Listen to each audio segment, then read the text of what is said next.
umaga po sa inyo pong lahat. Good morning. Nabati na ho ba natin yung ating pong mga katabi ng good morning? Sa patuloy po na mensahe po ng ating pong Panginoon sa buwang pong ito, ang patungkol po sa iglesia, ang ating pong pag-uusapan sa umaga pong ito, ang may tema, ang pitong iglesia. Ayan. So kung kayo po ay may Biblia, tayo po ay tumayo. Samahan niyo po akong basahin ang kanyang mga salita.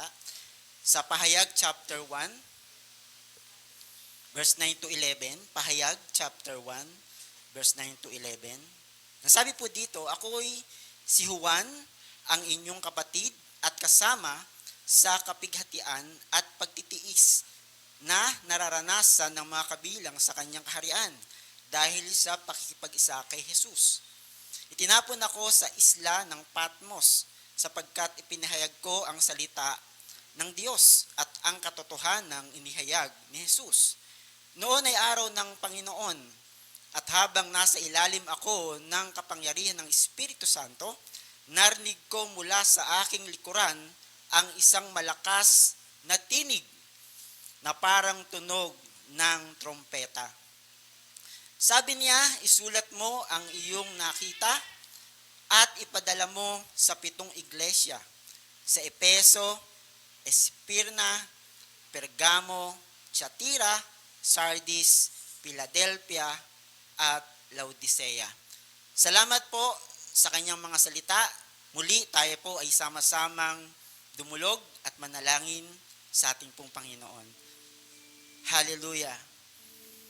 Aming Ama, sa pangalan po ni Jesus, kami po ay nagpapasalamat sa napakagandang umaga na ibinigay niyo po sa amin. Panginoong Diyos, salamat, kami po ay idinako niyo sa lugar pong ito upang patuloy na magpuri at sumamba sa iyong kapangyarihan at kabutihan. Pakalinisin niyo po kami, ang aming mga puso, Panginoon, ang aming pong mga buhay, Panginoon Diyos. Anumang hadlang at gagawin ng aming pong kaaway ay patuloy po naming sinisira upang maunawaan namin ang iyong mga salita. Lord, magpakahayag po kayo sa aming pong kalagitnaan. Hiling po namin ang iyong Santong Espiritu, ang banal na Espiritu sa aming pong kalagitnaan. At buksan niyo po, O Diyos, ang aming pong pangunawa sa umaga pong ito. Buksan niyo po, O Diyos, ang aming pong mga pandinig, Panginoon. Maging attentive po kami, O Diyos, sa sasabihin niyo po sa amin sa umaga pong ito. Sa pangalan po ni Jesus. Mangusap po kayo. Manguna po kayo, Panginoon, sa gawain ito. Patuloy po kayong maitaas, Panginoon. Patuloy po kayong malwalhati, Panginoon Diyos. Maging aming po mga kapatiran, maging aming po mga kaibigan na nakatune in, nanonood, O Diyos, sa umaga pong ito. I pray, Panginoon, na makapag-focus po sila sa umaga pong ito sa iyong mensahe sa pangalan po ni Jesus. Marami pong salamat, Panginoon, maitaas ang inyong pong dakilang pangalan at ako po ang maibaba. Gamitin niyo lamang po ako bilang inyong mensahero, Panginoon, ng iyong mga salita. Muli, O Diyos, sa iyo pong papuri, kapayapaan, Panginoon, kadakilaan, O Diyos, at pinakamataas na papuri sa pangalan po ni Jesus. Ito po ang aming panalangin. Amen at amen. Purihin po ang Panginoon. Tayo po yung makakaupo na. Muli, magandang umaga po sa bawat isa, maging ang naka-tune in po sa ating pong online sa umaga pong ito. At alam ko po na mayroon pong mensahe ang ating pong Panginoon sa umaga pong ito. So, ang 7 iglesia na inilarawan sa Pahayag 2 and 3 ay 7 literal na iglesia sa panahon na isinulat ni Apostol Juan, ang aklat ng Pahayag. Bagamat literal silang iglesia sa panahong iyon, mayroon ding spiritual na kahalagahan ang mga sinabi ni Juan sa mga iglesia at mananampalataya sa ating kapanahunan. Ang unang layunin ng aklat ay upang makipag-ugnayan. Magkaroon po ng communication si Juan sa mga literal na iglesia at katagpuin ang kanilang mga pangangailangan ng panahong iyon. Ang ikalawang layunin ni Juan ay upang ipakilala ang 7 iba't ibang uri ng individual na mga iglesia sa kasaysayan at turuan sila ng mga katotohanan mula sa Diyos. So turuan no po ng mga katotohanan mula sa Diyos. Salamat po sa Panginoon. Next po. Dito po ay tatalakayin po natin yung pong iglesia sa Epeso, ang iglesyang tinalikdan ang kanyang unang pag-ibig. Ang pangalawa, Esmirna, ang iglesia na daranas ng pag-uusig. Pergamos, ang iglesia na kinakailangang magsisi. Pang-apat, Tiatira, ang iglesia na may mga bulaang propetisa. Sardis, ang natutulog na iglesia. Pang-anim, ang iglesyang matyagang nagtitiis. At pang-pito, Laodicea, ang iglesia ng may malahiningang pananampalataya. So sa umaga pong ito ay patuloy po tayong i-remind ng salita po ng Panginoon at alam ko po na mayroon po siyang mensahe sa atin. Next po. Sa pahayag 1:3, pinagpala ang bumabasa ng aklat na ito. Sa pahayag po, no? Ang mga nakikinig sa propesiya nito at tumutupad sa nasusulat dito sapagkat malapit na itong maganap. So kung titignan po natin ang mensahe po ng Panginoon sa umaga pong ito, nasa Revelation na po tayo. Nasa pahayag na po tayo. No? At sino raw po dito ang pinagpala? Yung bumabasa ng aklat. No po? Nakikinig sa propesiya o yung nasusulat po dito. At hindi lamang po yon, at tumutupad kung ano yung nasusulat. Hindi lamang po tayo base doon po sa bumabasa. Tama po yung kailangan po nating basahin upang matutunan po natin ano ang sinasabi ng Biblia. At hindi lamang po natapos sa natutunan po natin at nalaman po natin. Kailangan din daw po, ang sinasabi po dyan, tinutupad po natin, sinusunod po natin, at patuloy po natin ginagawa kung ano man yung ating pong nalaman at natutunan. Amen po. Kasi po, sayang, kung ito po ay binasa lang natin, praise God, binasa po natin yung kanyang mga salita. Pero kung hindi po natin ito gagawin, sayang, useless. Tama po ba? Walang katuturan yung binasa po natin. Nalaman lang natin, hindi ho natin nagawa, hindi ho natin na-i-apply. Sayang. Kaya nga po, dito po maliwanag na sinabi ng pahayag 1:3. No po, pinagpala. Sabi mo sa katabi mo, pinagpala ka. Amen. We are blessed. No? Kasi hindi lang natin nalaman, hindi lang natin nabasa, kundi nilalakaran ho natin kung ano yung sinasabi ng Panginoon. Bakit po? Bakit po dapat natin lakaran? Sapagkat malapit na itong maganap. No? Dahil ito ang kalooban ng Diyos sa ating mananampalataya. Kaya nga ho tayo tinawag na mananampalataya. No?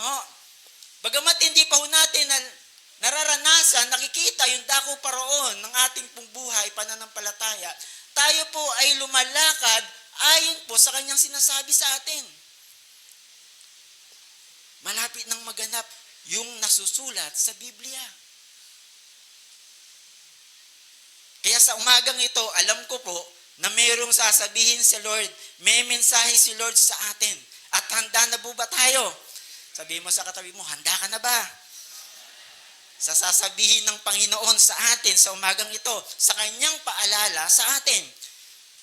Next po. Sa pahayag chapter 2, ang mensahe para sa iglesia sa Epeso. Ito ang sinasabi ng may hawak ng 7 bituin sa kanyang kanang kamay at lumalakad sa gitna ng 7 ilaw o ilawang ginto. Verse 2, alam ko ang mga ginagawa mo.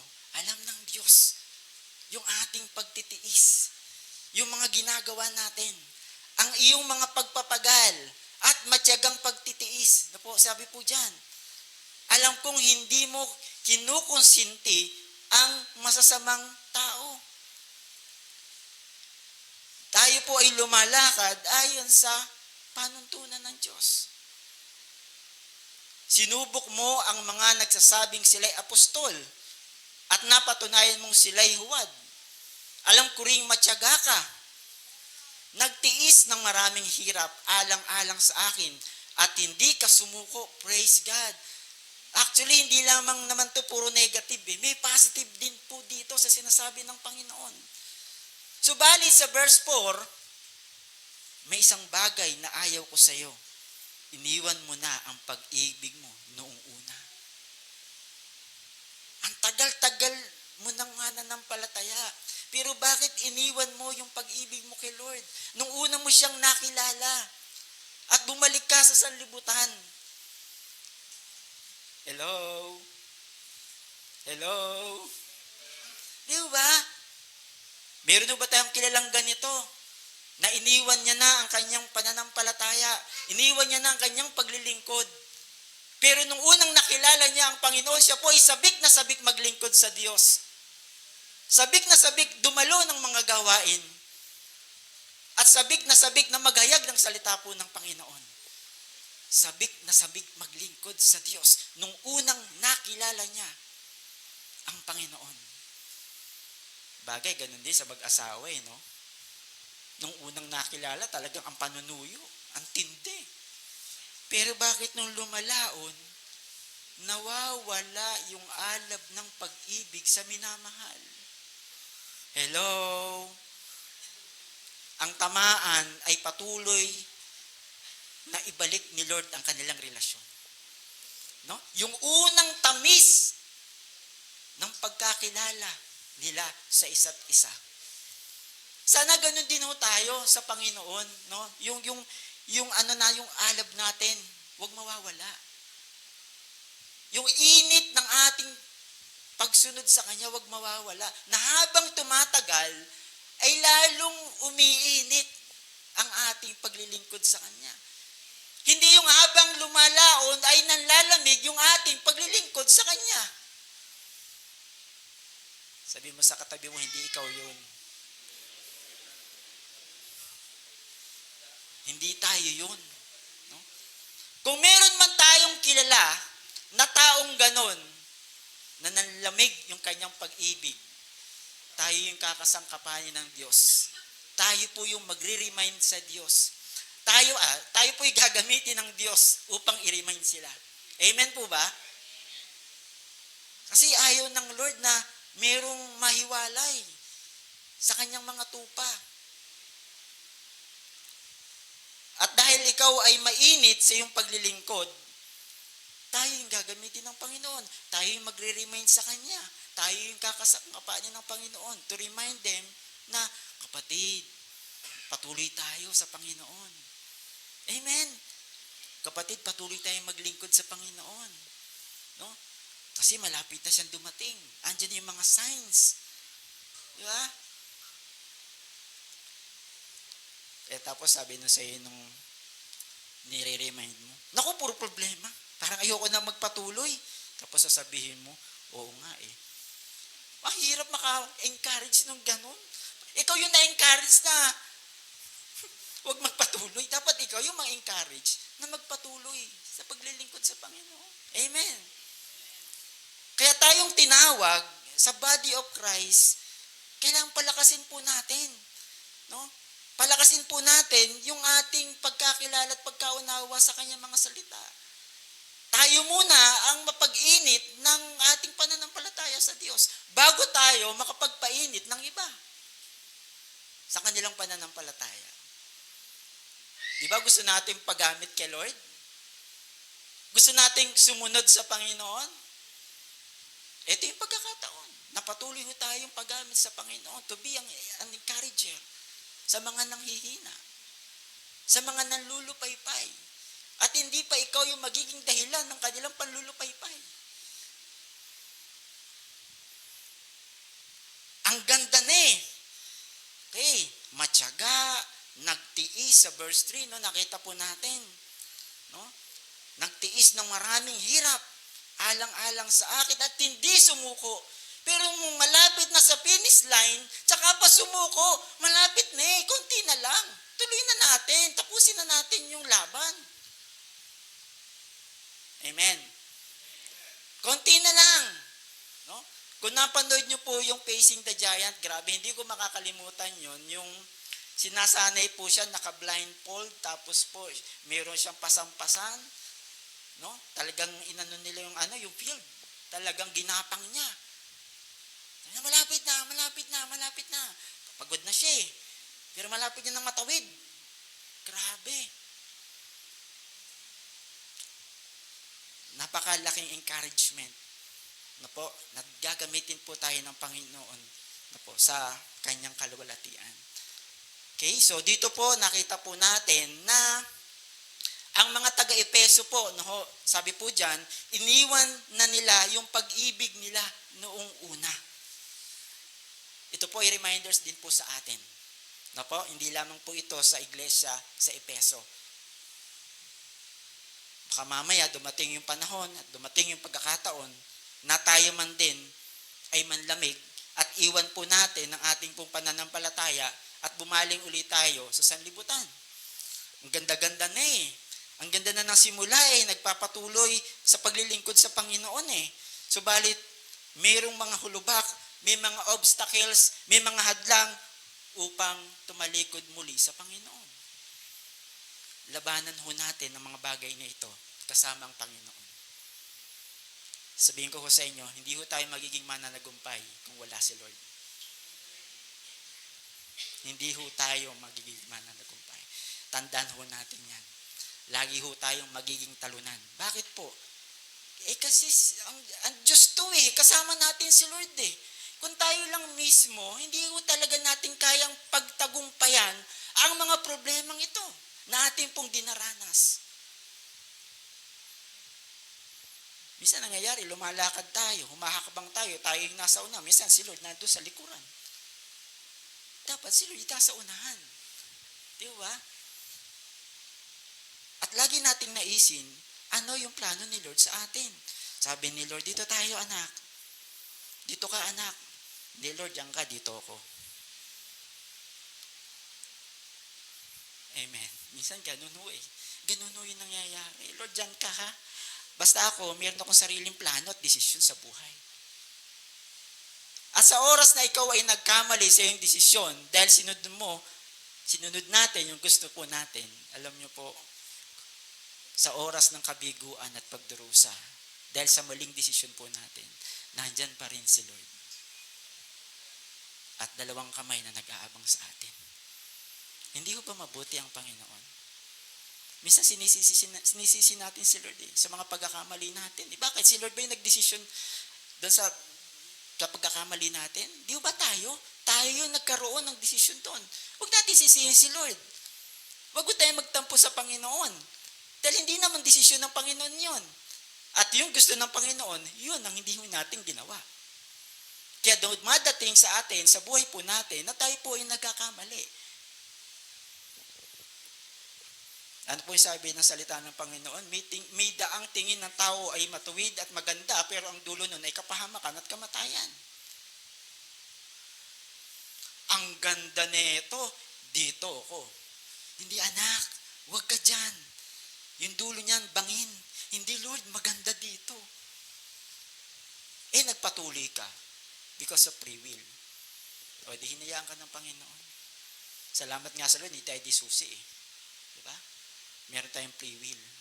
Pero, sa oras na sumuway tayo at nag-disobey tayo sa Panginoon, tsak, hindi maganda ang ating kakahantungan. At sino ang may gusto ng ganung bagay? Lahat po tayo ayaw natin nun. Gusto natin mapaayos tayo sa buhay. At ano ang pinagagawa ng Panginoon sa atin? Gawin ho natin. Amen po? Next po.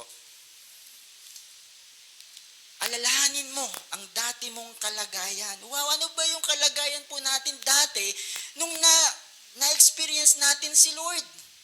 Nako, pagsisihan mo at talikdan ang iyong masasamang gawa at gawin mong muli ang mga ginagawa mo noong una. So, salamat sa Lord. Salamat at tayo po ay kanyang pinapaalalahanan. Alam nyo, mahal ng Diyos ang kanyang mga anak. Tinatapik niya ang kanyang mga anak sa ating mga pagkakamali.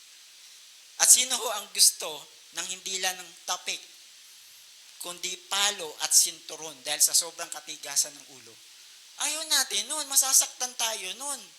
Di ba? Ngayon, kung ayaw nating masaktan, di sumunod na tayo. Maayos na yung ating direksyon, hindi pa tayo nasaktan. Amen po ba?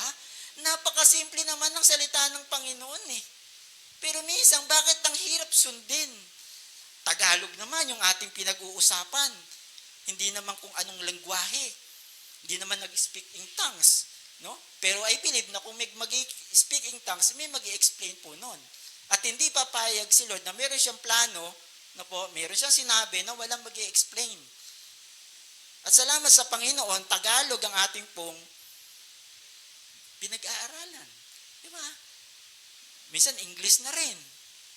Pero minsan parang ang hirap lumakad sa panuntunan ng Panginoon. Pero ganun pa man, ang Diyos ay Diyos ng pag-ibig. Kahit ilang beses tayong nagkakamali, siya pa rin po ay patuloy na naghihintay sa atin. Pero wag nating gawing lisensya na siya ay pag-ibig. Siya ay Diyos ng pag-ibig. Siya rin po ay namamalo. Kung tayo po ay magpapatuloy sa kasalanan, meron po tayong kakahantungan. Amen po ba? Kaya po kung tayo po ay nagkamali ngayon, Lord, patawad po. Salamat sa udyok ng banal na Espiritu, no? Na nagre-remind sa atin, na anak ka na ng Diyos eh. Huwag ka nang magpatuloy sa pagkakasala. O sige na, humingi ka na ng tawad sa Lord. Pero huwag mo nang uulitin. Minsan ang nangyayari, nagkasala ka, tapos nagkasala tayo, hingi tayo ng tawad sa Panginoon. Alam ko naman, si Lord mahabagin, si Lord ay mapagbigay, siya ay punong-puno ng pag-ibig at siya akong papatawarin. Pero, kung tayo pinagpapatuloy, gagawa ka na naman kasalanan, hingi ka na naman ng tawad, hindi po tama. At iyon ay atin na pong sinasadya.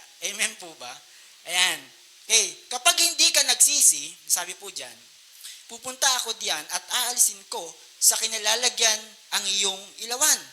Ngunit ito naman ang napupuri ko sa iyo. Kinapuputan mo ring tulad ko ang mga ginagawa ni Nicolaita. Ang lahat ng may pandinig ay makinig sa sinasabi ng Espiritu sa mga iglesia. Sa pagtatagumpay ay bibigay ko ang karapatang kumain ng bunga ng punong kahoy ng buhay na nasa paraiso ng Diyos. Amen. Salamat, may pandinig ho tayo. Di ba? Salamat. Meron tayong espiritu na nanggagaling po sa Panginoon. Ayan. Next po. Ang mensahe para sa iglesia sa Esmirna.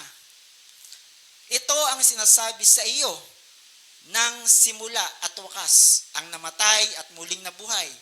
Alam ko ang mga kapighatian na dinaranas mo. Alam kong mahirap ka, ngunit ang totoo'y mayaman ka. Kaya sabihin mo sa katabi mo, mayaman ka.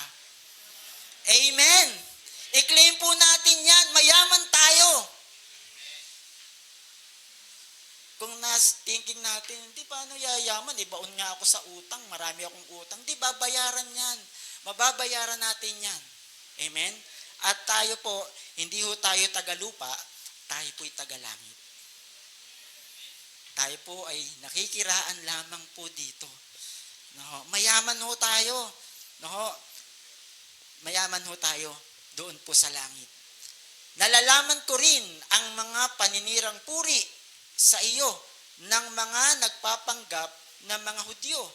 Ngunit ang totoo sila'y mga kampon ni Satanas.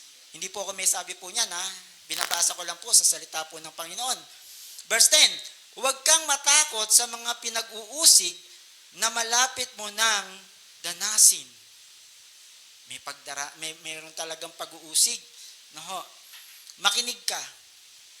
Ipabibilanggo ng dyablo ang ilan sa inyo bilang pagsubok. Magdurusa kayo sa loob ng 10 araw. Manatili kang tapat hanggang kamatayan. Manatili ho tayong tapat. Ano man pong pagsubok, ano man pong problema na maaari po nating sapitin sa ating paglilingkod at sa ating pagsunod, Ang sabi po dyan, manatili tayong tapat hanggang kamatayan at gagantimpalaan kita ng korona ng buhay. Amen! Parang ayaw ng korona ng buhay. Amen. Di ba? Dapat excited ho tayo. No? May korona ng buhay na naghihintay po sa atin. Verse 11, ang lahat ng may pandinig ay makinig sa sinasabi ng Espiritu sa mga iglesia. Ang magtatagumpay ay hindi masasaktan ng pangalawang kamatayan. Ang may pandinig ay patuloy na makinig sa sinasabi ng Espiritu Santo. Next po. Ang mensahe para sa iglesia sa Pergamo. Ito ang ipinasasabi ng may hawak ng matalas na tabak na sa magkabilay may talim.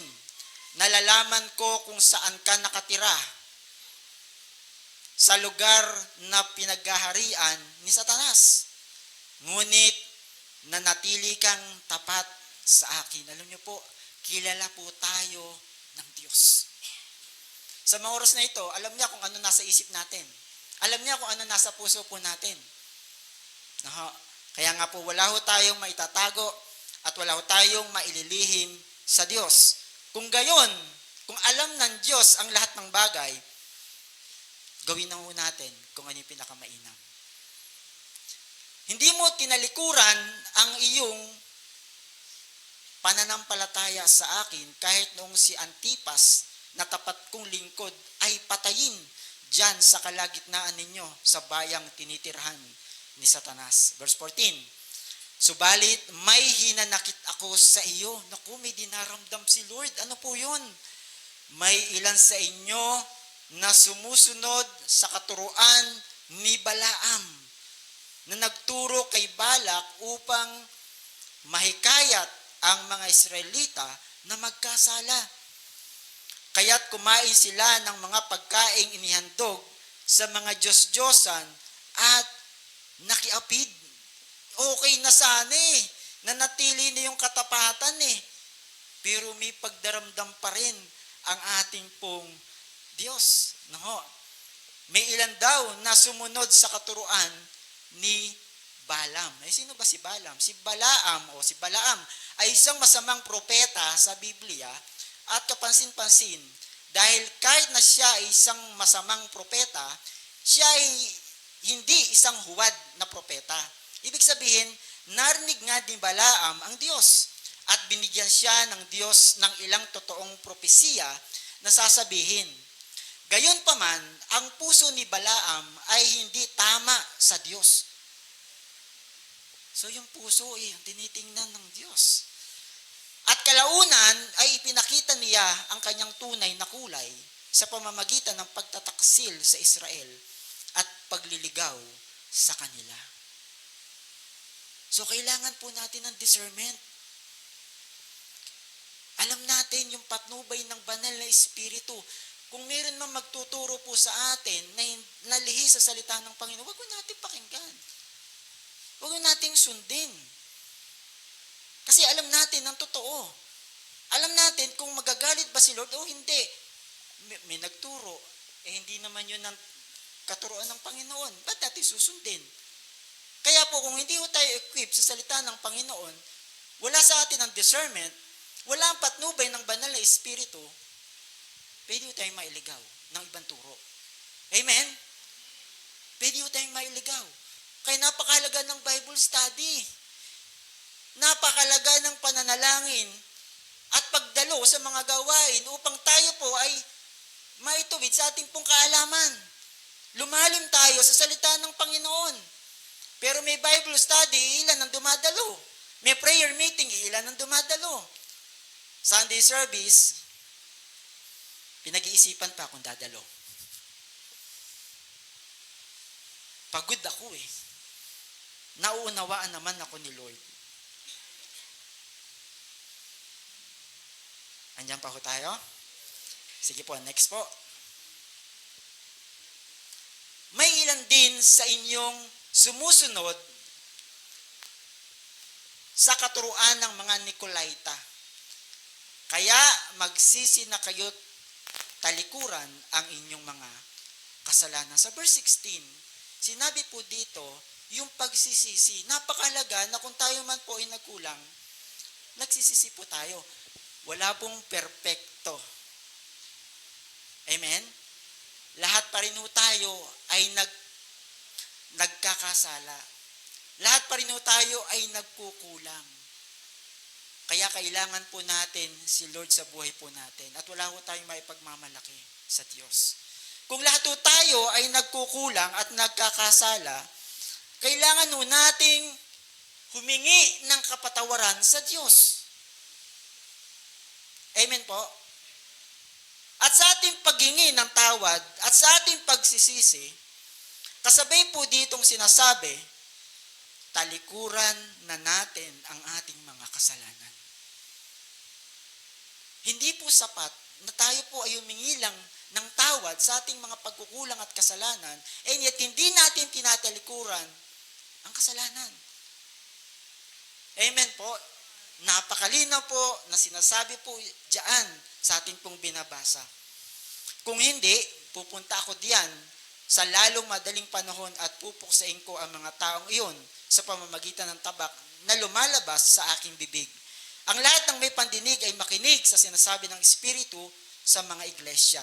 Ang magtatagumpay ay bibigyan ko ng nakatagong mana. Bibigyan ko rin siya ng batong puti na kinasusulatan ng isang bagong pangalan na walang sino mang nakakaalam maliban sa tatanggap niyon. Alam niyo po, may biyaya. Mamaya talakayin po natin yan sa pagsunod sa Diyos. Next po. Ayan. Ang mensahe para sa iglesia, Thyatira. Ayan. Thyatira.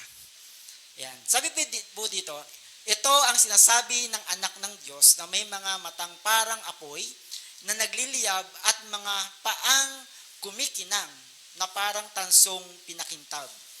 Alam ko ang mga ginagawa mo. So alam na naman ng Diyos ang ginagawa po natin. Ang iyong pag-ibig, number 1, katapatan, paglilingkod, at pagtsatsaga. Nalalaman kong ang mga ginagawa mo ngayon ay higit kaysa noong una. Wow, ang ganda po nito. So dito, sinasabi, siya po ay nag-grow. Dahil ang sinabi po dyan, ay mas higit pa ang kanyang ginagawa noong una. Sa verse 20, meron na namang ngunit. Ngunit ito ang ayaw ko sa iyo. Pinapayagan mo si Jezebel, ang babaeng nagpapanggap na propeta, naturuan at linlangin ang aking mga lingkod upang makiapid at kumain ng pagkaing inihandog sa mga Diyos-Diyosan. So dito, mayroong sexual immorality. Isa sa mabigat na kalaban ng leadership o ng isang Kristiyano, sexual immorality. Love of money at pride of life. Tandaan ho natin yon. Bantayan ho natin yung mga bagay na yon. Na kapag ho yun na-encounter natin sa buhay at nasilo ho tayo ng kaaway, tsak babagsak ho tayo. Sexual immorality, love of money, and pride of life. Tandaan ho natin po yon. Hindi lamang po ito sa 3 pitfalls of leadership. Ito po ay pitfalls din ng isang Kristiyano. No? So tandaan ho natin yon. Yun ay paalala po sa atin.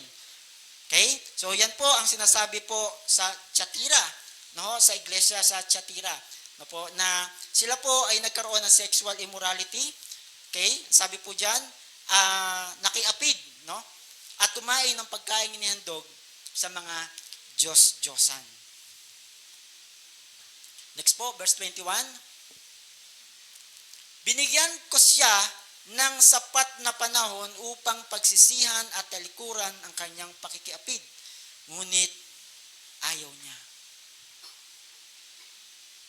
Maliwanag po ang sinasabi sa verse 21.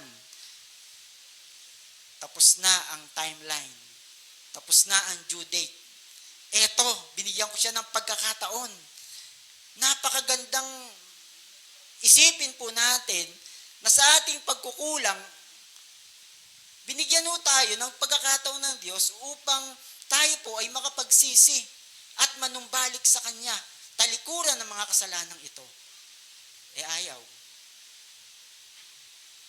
Ano po ang kanilang kahantungan? Alam ho natin ang kanilang kakahantungan, ang mga sumusuway sa kalooban ng Panginoon. Verse 22, kaya nga bibigyan ko siya ng malubhang sakit, pati ang mga kasama niya sa pangangalo niya.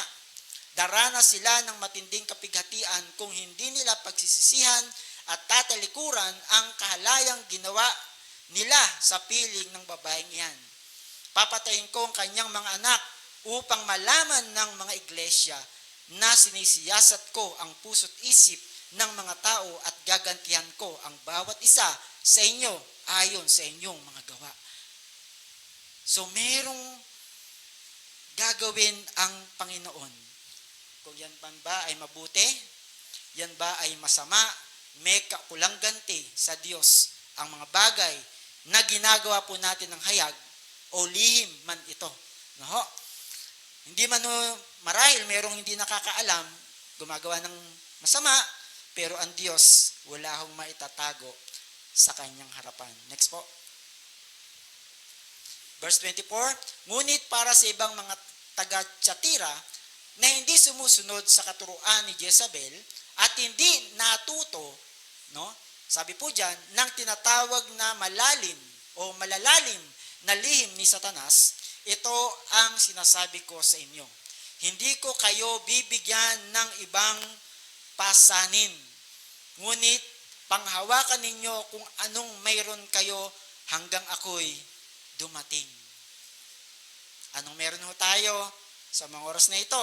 Sabi po diyan, ito daw po ay ating panghawakan hanggang sa pagdating ng ating pong Diyos. At 26, sa magtatagumpay at tutupad ng ipinagagawa ko hanggang wakas, ibibigay ko sa Kanya ang pamamahala sa mga bansa. Mamamahala siya sa pamamagitan ng tungkod na bakal at dudurugin niya ang mga bansa na parang mga palayok. Ibibigay ko ito kung paanong ibinigay ko sa akin o binigay ito sa akin ng Ama.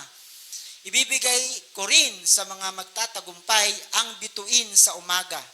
Ang lahat ng may pandinig ay makinig sa sinasabi ng Espiritu sa mga iglesia. Nandyan pa ho tayo. Next po. Ang mensahe para sa iglesia sa Sardis. Ito ang sinasabi ng nagtataglay ng 7 espiritu ng Diyos at ng 7 bituin. Alam ko ang ginagawa mo, ang alam ng marami, ikaw ay buhay. Ngunit ang totoo, ikaw ay patay. Paano yun? Buhay na patay? Buhay physically, but dead spiritually. Amen? Parang sinasabi po natin, meron na ba tayong napakinggan na nagsabi sa atin, tingnan mo yung punong yan, punong walang lilim. So, ibig sabihin, para kang buhay na patay. At hindi magandang isipin at sabihin sa atin na isang kapwa natin, para kang buhay na patay. Parang nag-i-exist ka, pero hindi ka nag-i-exist. Parang hirap nun. No. Sabi diyan, sa nakayelo, ikaw ay buhay, ngunit ang totoo, ikaw ay patay. So, buhay tayo physically, but we are spiritually dead. Kaya't gumising ka, palakasin mo ang nalalabi pa sa iyo upang hindi ito tuluyang mamatay. So, kailangan nating i-revive. No? Kaya nga may mga revival para hindi tuluyang mamatay. Hindi tuluyang manlupaypay ang espiritu natin. Sapagkat nakita kong hindi ganap sa paningin ng aking Diyos ang mga nagawa mo. Kaya nga alalahanin mo ang mga bagay na iyong tinanggap at narinig. Isagawa mo ang mga iyon. Napakahalaga ng pagsasagawa. Napakahalaga na humakbang po tayo sa sinasabi ng Diyos. Pagsisihan mo talikdan ang iyong kasamaan. Kung hindi ka gigising, pupunta ako diyan na gaya ng isang magnanakaw. At hindi mo malalaman ang oras ng aking pagdating. Andyan pa ho tayo. Ang dami pong reminder sa atin ng Panginoon sa umaga pong ito. At nawa, hindi lamang po ito isang reminders po sa atin, kundi mayroon tong kaakibat na challenges sa atin na tayo po magpatuloy sa paghakbang sa ating pagsunod sa Diyos. Dahil ang mga bagay na ating pong tinatalakay sa umaga pong ito ay malapit nang maganap. Amen po ba?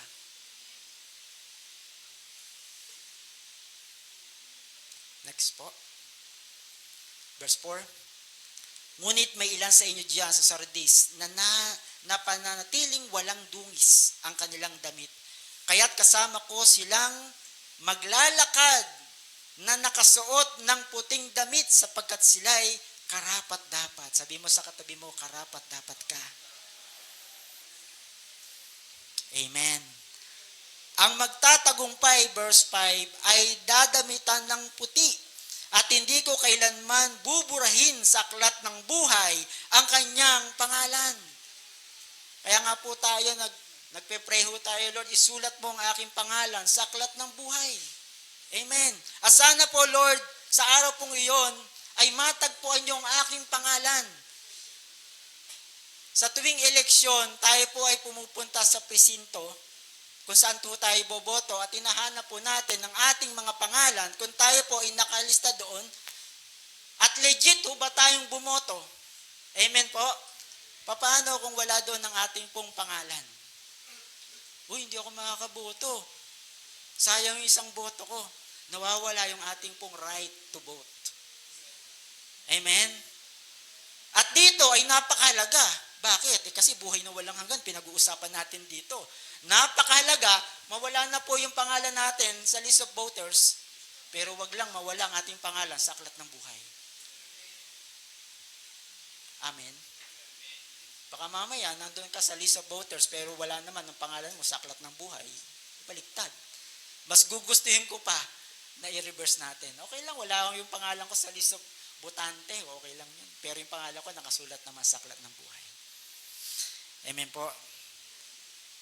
Sabi po dito, kikilalanin ko siya sa harap ng aking Ama at ng kanyang mga anghel. Ang lahat ng may pandinig ay makinig sa sinasabi ng Espiritu ng mga iglesia. Next po. Ang mensahe para sa iglesia sa Philadelphia.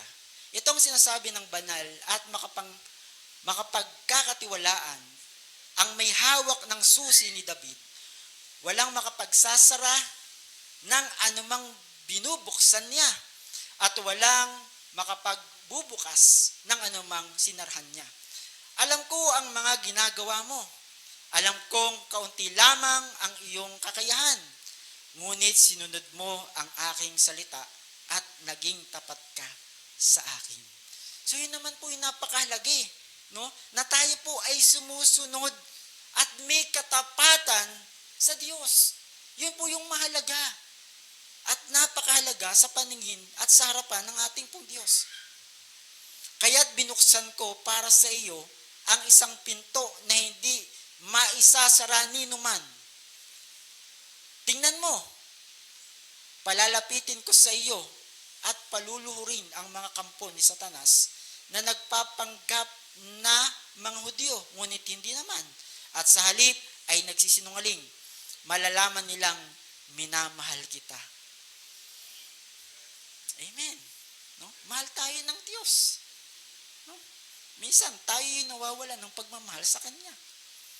At nagiging masuwahin po tayo sa Kanya. Next po. Verse 10, sapagkat tinupad mo ang aking utos na magtiis. Iingatan naman kita sa panahon ng pagsubok na darating. Merong peace. Merong aaruga po sa atin. No? Sa panahong ng pagsubok na darating. Sa lahat ng tao sa buong daigdig. Verse 11, darating ako sa lalong madaling panahon. Kaya't ingatan mo lamang, o ingatan mo kung ano ang nasa iyo upang hindi maagaw ninuman ang iyong gantimpala. So may gantimpala si Lord sa atin. No, may gantimpala si Lord. Are we excited sa pagdating ng ating Panginoon? Amen. Verse 12, ang magtatagumpay ay gagawin kong isang haligi sa templo ng aking Diyos. At hinding-hindi na siya lalabas doon. Isusulat ko sa kanya ang pangalan ng aking Diyos at ang pangalan ng kanyang lungsod. Ito ang bagong Jerusalem na bumababa mula sa langit buhat sa aking Diyos. Isusulat ko rin sa kanya ang aking bagong pangalan. Ang lahat ng may pandinig ay makinig sa sinasabi ng Espiritu sa mga iglesia. Next po. Ang mensahe para sa iglesia sa Laodicea. Ito ang sinasabi niya na ang pangalan ay Amen. Ang tapat at tunay na saksi at siyang pinagmulan ng lahat ng nilalang ng Diyos. Ito na, sa verse 15. Alam ko ang mga ginagawa mo. Alam kong hindi ka malamig ni mainit. Mabuti pa nga kung ikaw ay malamig o mainit. Ngunit ikaw ay maligamgam. Sa ibang translation kasi malahiningay. No? Maligamgam, hindi mainit ni malamig, isusuka kita. Sa pagkakataong ito, ano ang ating kondisyon sa ating pong relasyon sa Diyos? Mainit, malamig, maligamgam, o malahininga? Hindi ko po alam.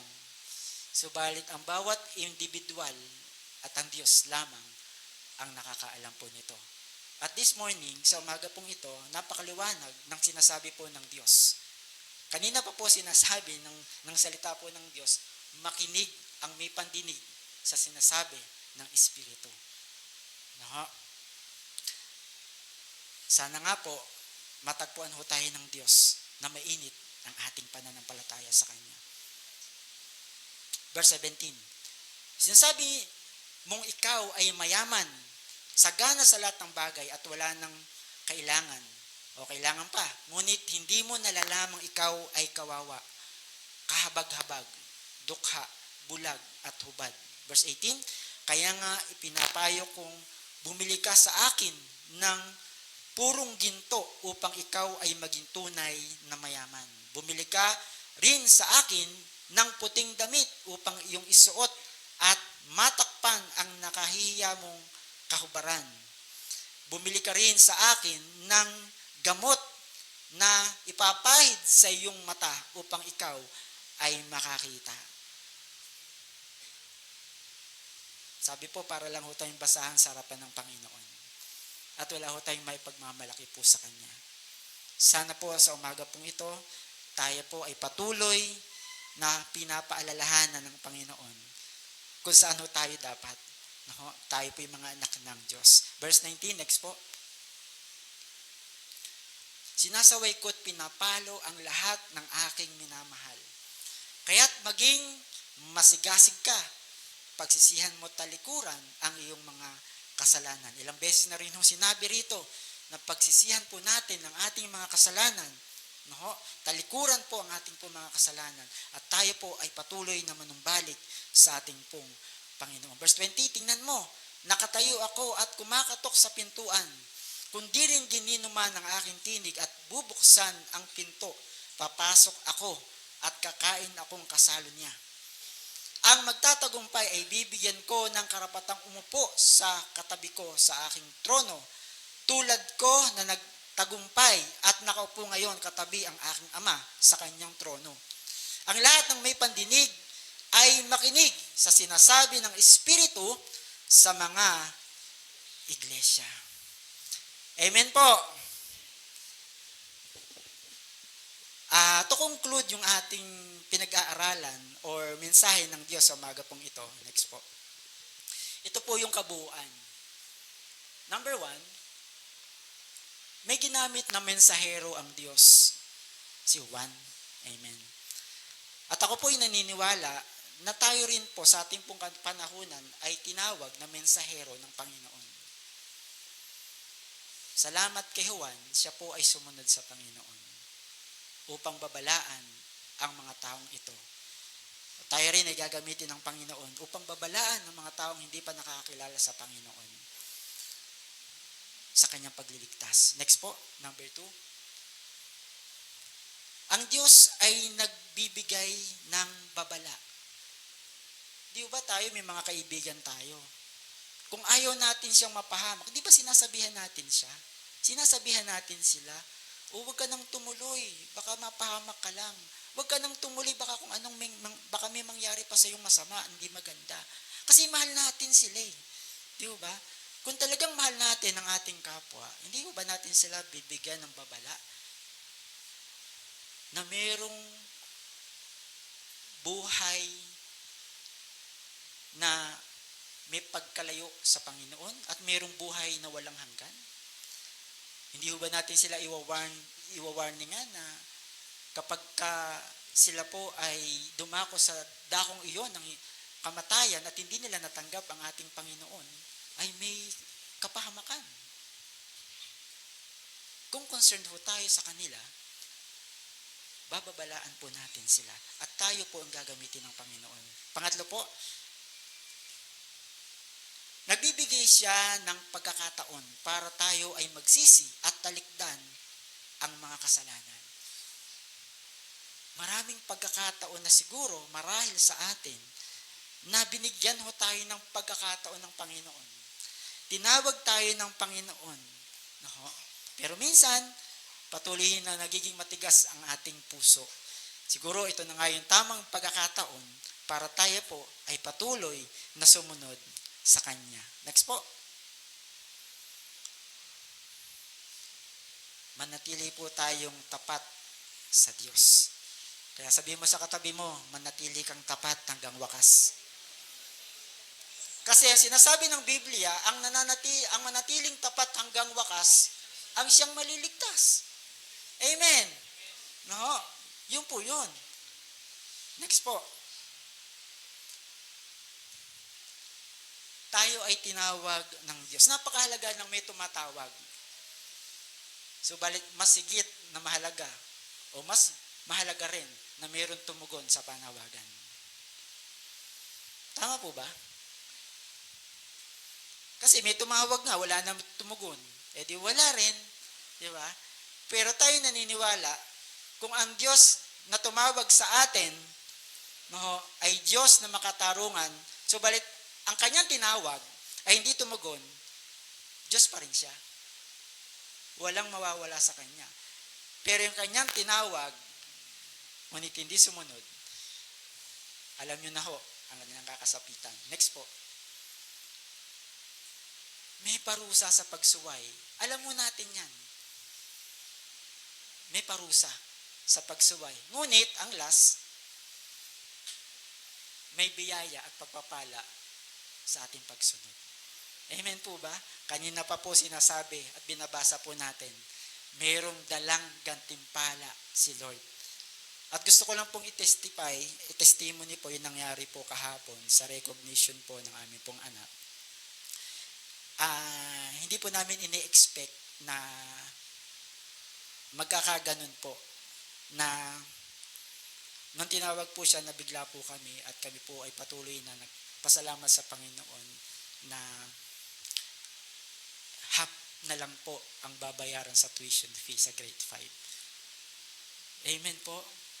We're not expecting na ganun po yung mangyayari. Kaya po, salamat sa Panginoon, sa grade 5 na po, half na lang ng tuition fee yung aming pong babayaran. So, purihin po ang Panginoon. Amen!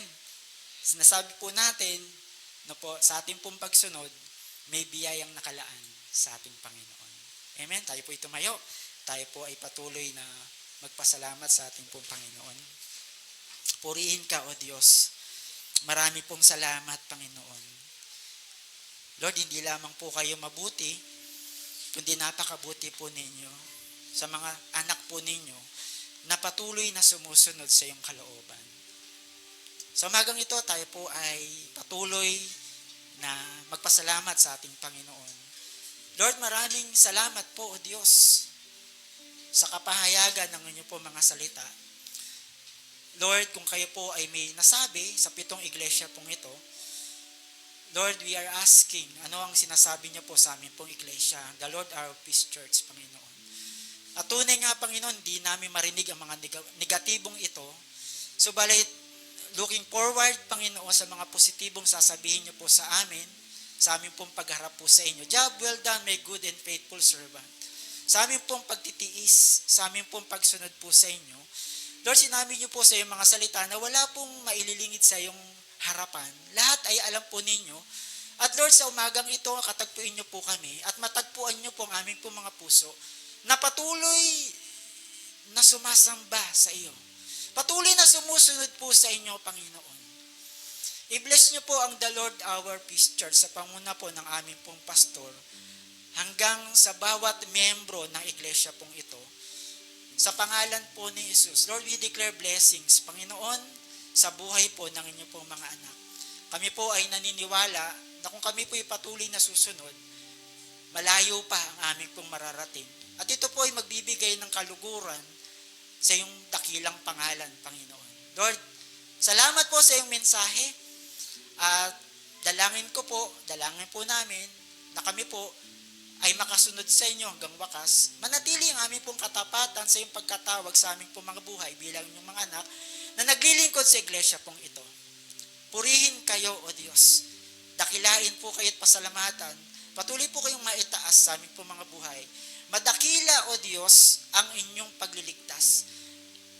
At sa mga oras pong ito, kaibigan, kung di mo pa naranasan ang pagkilos ng Diyos, hinahayaan niya na siya ay kumilos sa iyong buhay. Ito yung pagkakataon na makakilos siya sa iyong buhay, tanggapin mo siya bilang Panginoon mo at sarili mong tagapagligtas. At in-encourage kita na samahan mo ako sa isang napakaiksing panalangin ito na taos sa iyong puso. Panginoong Jesus, sa mga oras na ito, inaamin ko, hayag sa iyong paningin na ako ay nagkulang at nagkasala. Patawarin mo po ako, Panginoon. Pakalinisin niyo ang aking buhay, ang aking puso. At sa umagang ito, at sa araw na ito, tinatanggap kita bilang Panginoon ko at sarili kong tagapagligtas. Maghari ka sa aking buhay. Kayo ang magbago sa buhay ko. Sa pangalan po ni Jesus. Isulat niyo po ang aking pangalan sa aklat ng buhay. Salamat po sa pagpapatawad. Salamat po sa iyong pag-ibig at salamat sa buhay na walang hanggan. Purihin po kayo, Diyos. Lord, maraming salamat po sa iyong pag-ibig, sa iyong kahabagan. Salamat po, Diyos, sa pagmamahal niyo po sa amin. Bagamat kami po ay nagkukulang, nahandoon, O Diyos, ang biyaya niyo tuwing umaga, Panginoon. Salamat po sa mga bagay na aming pong natutunan sa umagang ito. To you, O God, glory in Jesus' mighty name. Salamat po, Panginoon, sa iyong kapangyarihan, sa iyong papuri, sa pangalan po ni Jesus, itong ang sambo at panalangin. Amen at amen. Hallelujah.